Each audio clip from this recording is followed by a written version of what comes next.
जय श्री कृष्ण। कन्हैया वृंदावन बसा दोगे तो तुम्हारा क्या जाएगा।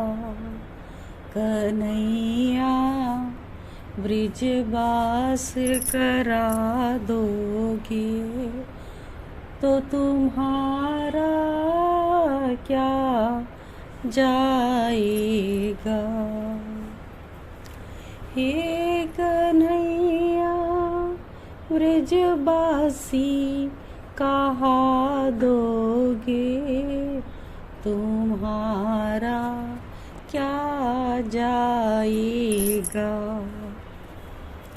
श्री कृष्ण चरित अमृतम भाग 66। आज हम श्रवण करेंगे प्रेम का अद्भुत उदाहरण ब्रजवासी। क्या प्रेमी अज्ञानी होता है? ये प्रश्न था विदुर जी का। आगे उद्धव जी उत्तर देते हैं, नहीं तात, सच्चा ज्ञानी तो प्रेमी ही होता है, बल्कि ज्ञानी से भी बड़ा होता है। बात ये है कि भगवान की भगवत्ता और भक्त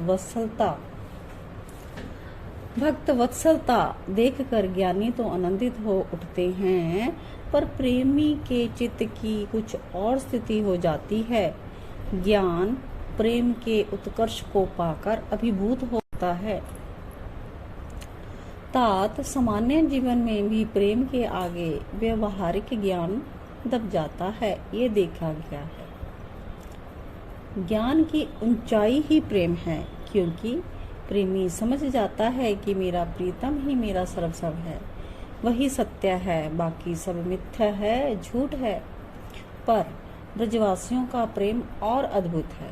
आनंद रस का दान कर रहे हैं कन्हैया, अभिभूत हैं समस्त ब्रजवासी। पर इस आनंद रस में उन ब्रजवासियों का जो ज्ञान है, वो अगर रस समुद्र में डूबकर अभिभूत हो जाए तो इसमें आश्चर्य क्या। अच्छा, तो प्रेम सबसे बड़ा है? विदुर जी ने पूछा। उद्धव बोले, हाँ निस्संदेह, पर इन ब्रजवासियों का प्रेम सर्वश्रेष्ठ है। उद्धव जी बड़े ठसक से बोले, कैसे, कुछ बताओगे उद्धव? विदुर जी ने फिर कहा। उद्धव मुस्कुराए और बताने लगे। अब आगे का सीन आज का श्रवण करते हैं। दूसरे दिन ही एक विशाल सभा लगी गोकुल में, क्योंकि उससे पहले तो वो यज्ञ कर रहे थे इंद्रदेव के लिए। और कृष्ण और बलराम की बात हमने सुनी थी कि सभी को कह रहे थे कि अब वृंदावन में वास कराएंगे। तो आज दूसरा दिन है और अब विशाल सभा लगी गोकुल में। ब्रजराज उस सभा के मुखिया थे। इनके 8 भाई वो भी वहां पर उपस्थित थे। गोकुल के सब सामान्य व्यक्ति तक उस सभा की शोभा बढ़ा रहे थे। महर्षि शांडिल्य, पौर्णमासी, इन सब का भी उच्च आसन था और ये सब आसन में विराजमान थे। सबसे पहले उपनंद जी को बोलने के लिए कहा गया। तब वो बोले कि मुझे लगता है गोकुल के अधि देवता चले गए। उपनंद जी से सभा में ही पूछा, आप ये क्या कह रहे हैं? हाँ, वो अर्जुन नामक वृक्ष, उसके भीतर अधि देवता रहते थे। तो बालक की बातों को हमें विस्मृत नहीं करना चाहिए। तोक बताओ तो क्या हुआ था वहां जब वृक्ष टूटे? तोक ने खड़े होकर कहा, वृक्ष गिरे और उसमें से 2 दिव्य पुरुष प्रकट होकर फिर अंतर्धान हो गए। उपनंद जी ने बिठा दिया तोक को इतनी बात सुनने के बाद और कहा, वो अधि देवता थे और जिस भवन का, गांव का, नगर का अधि देवता ही चला जाए तो वहां नहीं रहना चाहिए। एक बूढ़े ग्वाल ने खड़े होकर पूछा, क्या होगा फिर? तो उपनंद जी ने सबको बताया, अनिष्ट, अज्ञात हिंसा, प्रियजन की हानि, भय, ये सब बना रहता है। और हाथ जोड़कर महर्षि शांडिल्य से भी पूछा, ऋषिवर, क्या मैं ठीक कह रहा हूँ? महर्षि ने भी हाँ में सिर हिलाया। देखिए, राक्षसों का अत्याचार चरम पर है। कंस ने अपने यहाँ जमावड़ा लगा रखा है राक्षसों का। संपूर्ण पृथ्वी के राक्षसों का पालनहार बन बैठा है कंस।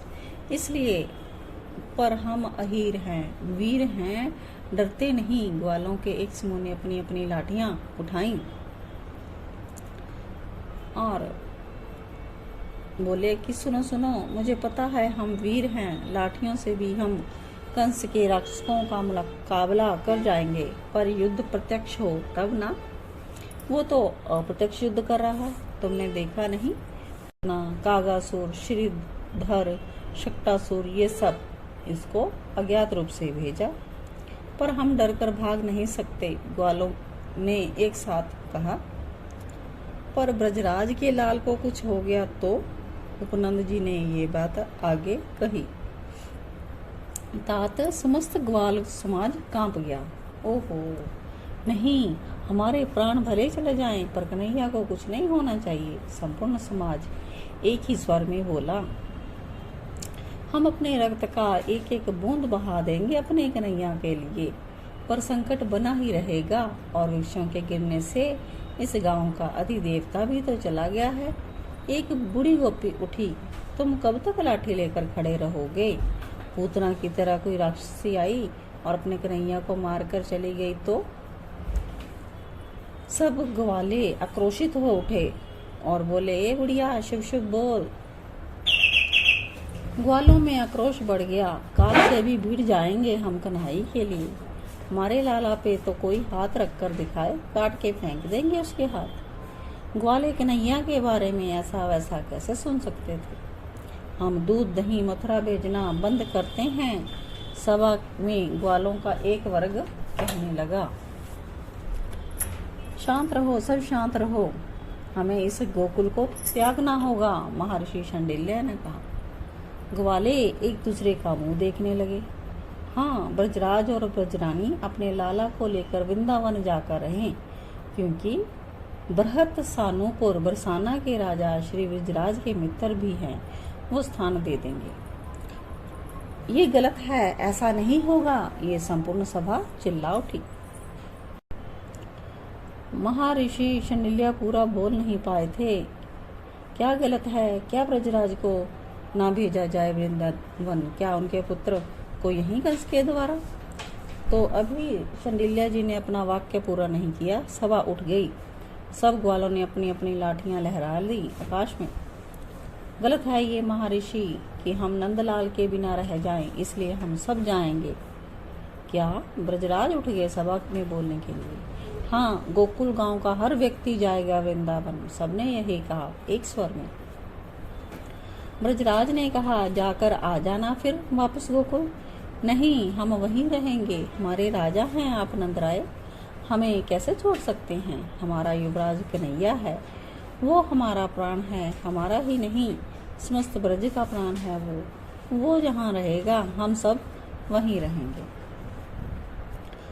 अच्छा, ब्रजराज ने भी हर्षित होते हुए कहा, चलो फिर सब चलो वृंदावन।